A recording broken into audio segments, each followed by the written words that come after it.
si on ne peut pas considérer que l'Amérique soit particulièrement nostalgique du lien historique qui la lie au Royaume-Uni.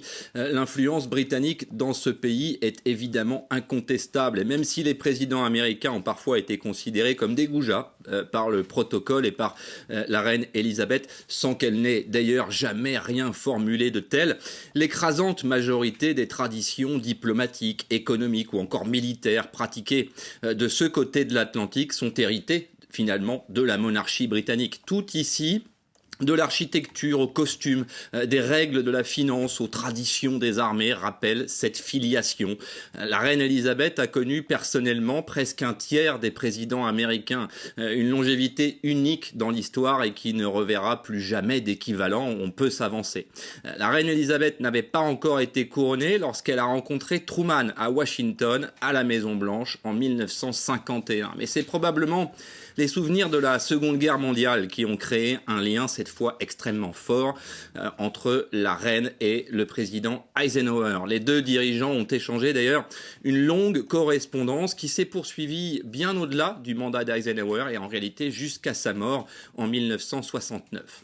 Mais ce n'était que le début d'une très longue série. On l'a dit, 14 présidents se sont inclinés devant la reine d'Angleterre, à l'exception notable de Jimmy Carter, qui dans la mémoire de la couronne restera comme l'un de ces goujats de la Maison-Blanche après avoir osé étreindre la reine au lieu de s'incliner. Une familiarité que la reine réservait à peine aux membres de sa famille et certainement pas en public.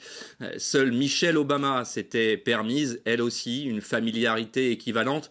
Mais cette fois, Elisabeth ne lui en a pas tenu rigueur, les commentateurs devinant qu'entre-temps, Lady Diana et Meghan Merkel étaient passées par là, probablement. Impossible de résumer ici, vous l'aurez compris, 70 ans d'anecdotes, de réceptions mutuelles entre Windsor et la Maison-Blanche, entre Buckingham et Camp David. On dit ici que la reine avait beaucoup apprécié Nixon, néanmoins. Elle était connivente avec Nancy Reagan et avait préféré garder ses distances avec Bill Clinton après l'affaire Monica Lewinsky. Et la special relationship, comme on dit, qui avait connu d'ailleurs son apogée sous Margaret Thatcher et Ronald Reagan, elle se maintiendra d'une certaine manière sous Charles III.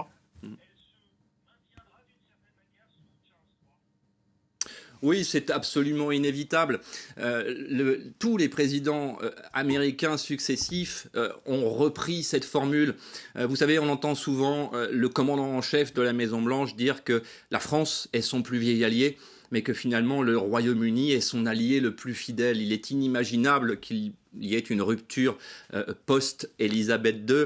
Rappelez-vous qu'on a beaucoup parlé du Commonwealth, mais il y a ici à Washington un petit club très restreint qu'on appelle les Five Eyes. C'est en réalité 5 pays anglophones héritiers du Commonwealth et les États-Unis qui partagent leurs renseignements. Ce renseignement si utile au grand dossier qui obsède la Maison-Blanche aujourd'hui et évidemment de Downing Street. On parle évidemment de l'Ukraine, mais pas seulement de la posture face à la Chine. Ces dossiers absolument capitaux qui président tout simplement à la destinée de l'Occident. Il est inimaginable de voir une dégradation, ne serait-ce qu'infime, entre la Maison-Blanche et le Royaume-Uni, et pas plus d'ailleurs qu'avec la monarchie britannique.